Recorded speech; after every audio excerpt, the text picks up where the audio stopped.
is. So I've never talked about this publicly. I don't think I've ever said publicly that I've done psychedelics. I've dropped hints in my first two books about it when I write about hive psychology and transcendent experiences.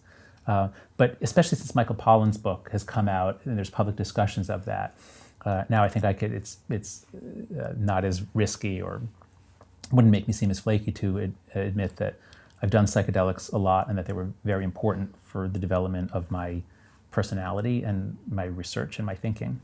And so I guess I'll tell my story. How's that? Please, I've never yeah. Okay. Please. So I was like a typical kid of the 70s. I smoked marijuana. I grew it myself in the backyard. And it was kind of fun, but it didn't contribute to my life or my development any more than alcohol did. It was just fun with friends. But I was always interested, as a psychologist, I was always interested in altered states of consciousness. And I was also always really into self-improvement. I always had like lists of what I wanted to change about myself. I wanted to be less judgmental, less petty, more open-minded. There were certain things that I just wanted to change about myself. And I have lists going back to when I was a teenager. And then one day, when I was a postdoc at the University of Chicago, I went back to Philadelphia, where I had been a graduate student, and reconnected with my group of grad school friends and my ex-girlfriend there. We were still good friends. And she had gotten acid for all of us. So we each had a tab of acid.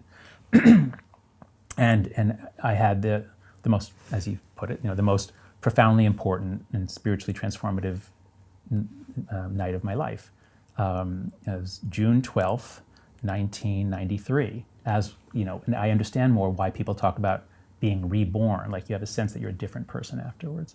And beginning on that night, a lot of the things I wanted to change about myself were changed.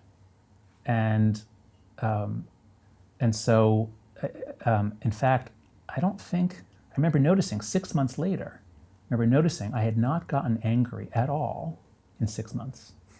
And I'm sort of a type A, hard-driving person. I would often get irritated at things. And I think it changed me permanently, that I'm calmer, I'm more, So another piece of the story is that at the time that I took acid, I was preparing to go to India to do research. And I spent 3 months in Bhubaneswar, India, doing research on morality. So I'd been reading a lot of Hindu writing, Hindu scriptures, Hindu philosophy, and I'd also been interested in Buddhism for a long time.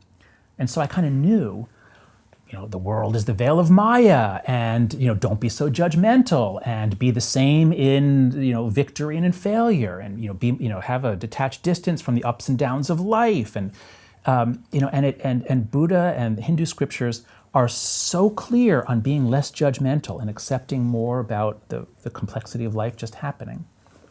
And so I'd been reading all that stuff, and I kind of knew it. I knew it cognitively, but in that night, it all moved into my heart. I now, for the first time, knew it intuitively. And this was way before I came up with the metaphor of the rider and the elephant. Yeah. But it's normally, if the rider is your little, conscious reasoning, and the elephant is almost everything else, all the intuitive emotional processes, you don't get change unless you change the elephant. So you can't give someone a class on being more tolerant or not smoking or almost any kind of self-change. You can't just lecture the rider. You don't get change until the elephant changes. And the elephant changes gradually. It takes a long time, a lot of work, a lot of feedback to change the elephant. Or you can do one night of psychedelic drugs. And when I jumped in, after that night, I jumped into it. Here I was, I'm a psychology PhD studying morality. So I found everything I could read on what do they do biochemically, what research has been done on them back in the 60s when there was research, and I became very pro-psychedelic. I came to see that if you ask people about all their drug experiences and you say, which drugs are you grateful to? How many cocaine users say, oh, thank God for cocaine. Oh, it made me such a better person. So Alcohol is very mixed. Alcohol does horrible things and people have a lot of fun. And we tried banning alcohol and didn't work out so well. So alcohol's in a class by itself. But most other drugs, people aren't profoundly grateful to. It's just this one class of molecules. Many people, you, me, and many people who've tried them, not all, but maybe a majority, are profoundly grateful to them.